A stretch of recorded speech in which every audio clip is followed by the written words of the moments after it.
Olá pessoal do sétimo ano, estamos começando mais uma aula online nesse período de pandemia. Sei que não está sendo fácil para ninguém, não é? Mas vamos continuar nossas aulas, vamos continuar tentando aprender, não é? Nesse período tão difícil, que em breve, com certeza, estaremos passando por eles, né?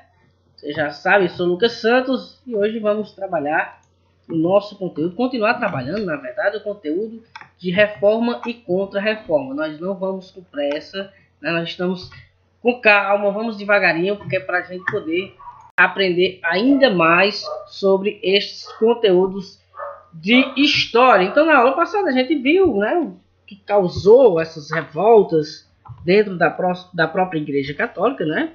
Que aí ficou conhecida como revolta protestante, que eles protestavam contra o poder do Papa e várias determinações que o Papa estava tomando naquele período, e que vai ser também abraçada essa causa pelos reis e poderosos da época, né, fazendo com que o movimento se expandisse por todo o mundo. E hoje nós vamos ver os primeiros idealizadores, os primeiros pensadores do movimento de reforma e contra-reforma, né, os chamados primeiros reformistas ou pré-reformadores, aqueles que influenciaram, né, os reformuladores, os protestantes, como assim ficaram chamados. Um foi o John Wycliffe, que é esse senhorzinho aqui, bonitinho, não, bonito não, nem um pouco, né? Esse aqui, e o John Hus, esse outro senhorzinho aqui, são as imagens que nós temos, né, deles. Bem, o que eles fizeram de importante, né? O que eles disseram de tão importante? O primeiro, John Wycliffe, acho que é assim o nome dele, não importa a pronúncia, o que importa é que você saiba que ele era um teólogo, quer dizer, ele estudava teologia, ele estudava a Bíblia, ele estudava a palavra, né? E ele era formado pela Universidade de Oxford, na Inglaterra.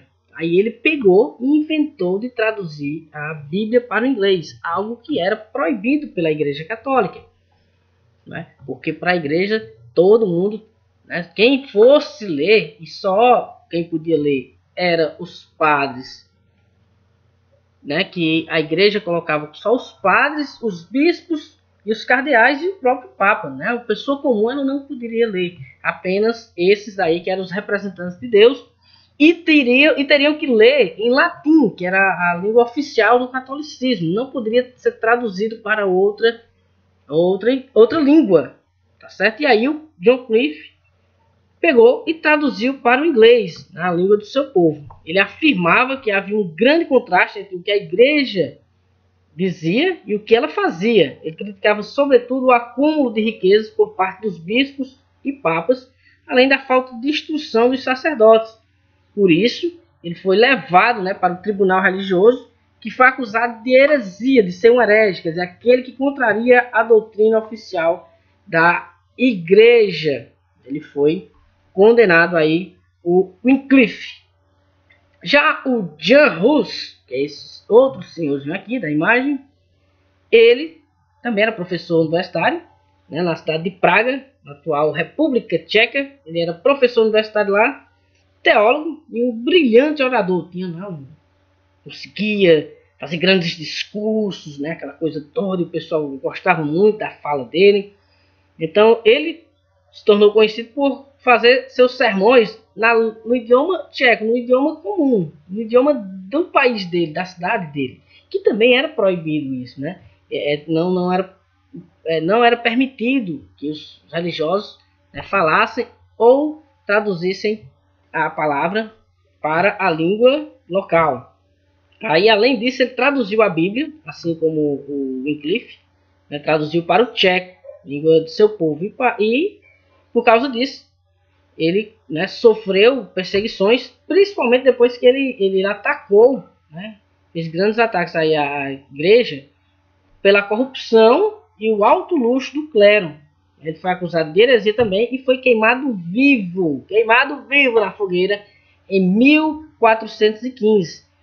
E até hoje, lá na República Tcheca, ele é visto como um santo, por causa da sua luta, né, para expor os crimes que ele achava que a Igreja Católica vinha cometendo naquele período. Depois de um grande tempo, aí nós vamos ter um grande reformador, né, o grande protestante, um dos líderes desse movimento, que foi o Martinho Lutero. Nós temos aqui duas imagens do Lutero, uma que é representando aqui quando ele colocou as suas teses, pregou suas 95 teses na porta da igreja Castelo de Winterberg, e tem essa outra que é um quadro também pintado que representa ele, tá certo? Essas duas imagens. Mas aí vamos ver, o Martinho Lutero, ele morava na região onde hoje a gente conhece como Alemanha. Ele era um monge, vivia nos mosteiros, né?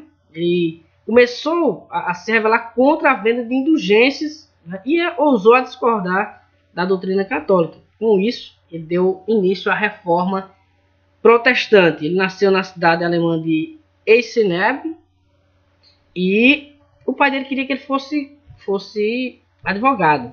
Aí ele começou a faculdade de advocacia e tal, mas não gostou muito e pulou para teologia. Trocou de curso, né, entrando no curso de teologia da Universidade de Santo Agostinho, né, no Vaticano lá. Entrou de estudiosos, ele foi lá para essa linha do Santo Agostinho, né? E aí, a partir do momento que ele começa a ler a Bíblia, ele começa a se inquietar. Principalmente quando o Papa, né, prometeu que todo aquele que desse dinheiro para reconstruir a nova Basílica de São Pedro em Roma receberia em troca uma indulgência plena, quer dizer, a salvação eterna, o perdão de todos os seus pecados.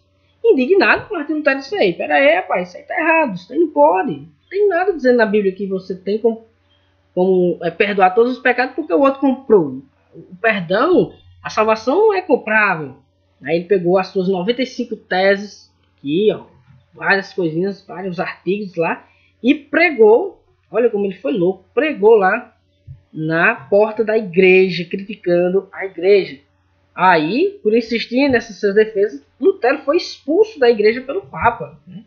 O imperador Carlos V, que governava a região da atual Alemanha, também o considerou herege e mandou queimar seus escritos, perseguindo aí o cara de tudo que é forma. Lutero então fugiu, né, e conseguiu abrigo em um castelo, né, de um dos reis da época que vivia lá na Alemanha, outro rei que vivia na Alemanha.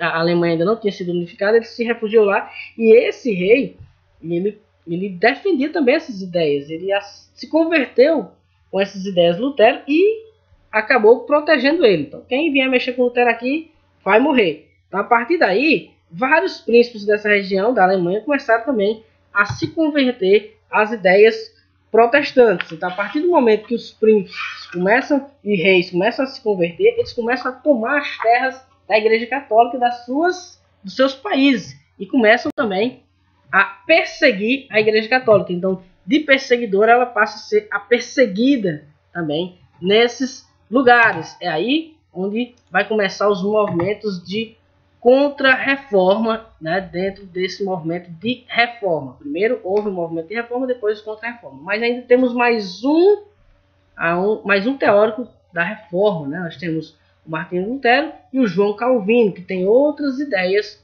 né, que nós vamos estudar na nossa próxima aula, tá bom? Então não percam, na nossa próxima aula nós vamos ver as teorias de Martinho Lutero, de João Calvino sobre a reforma, tá bom? A gente se vê na próxima aula. Valeu, pessoal!